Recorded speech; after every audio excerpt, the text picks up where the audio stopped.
The Good Shepherd, part 11. Surely goodness and mercy will follow me all the days of my life. When sheep are mismanaged, they are the most destructive of livestock.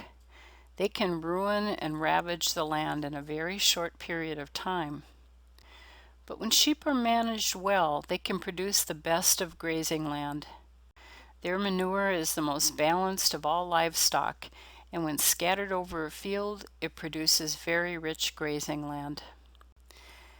They also eat all kinds of weeds that could soon overgrow a field. So in only a few years of managed grazing, a flock of sheep can restore a piece of ruined land. It's in this way that goodness and mercy follow the flock of a good shepherd.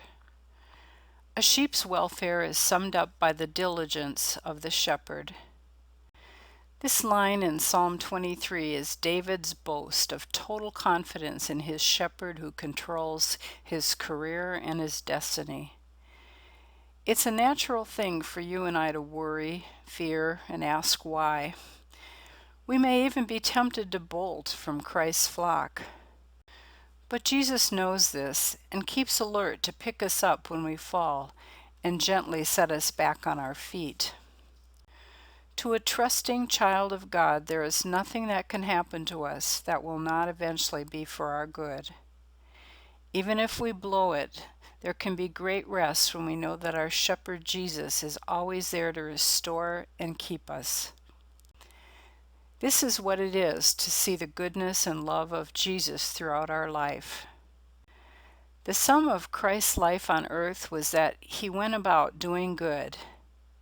His good and kindly acts were mixed with love and mercy so that people could not forget him. Christ's goodness and mercy are to flow to me and then through me.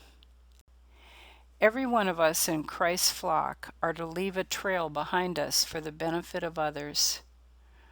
We can leave others with peace or with turmoil, with forgiveness or with bitterness.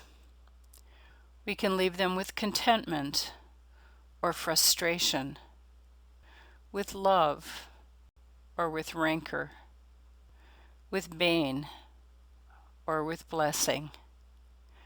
We all leave something behind.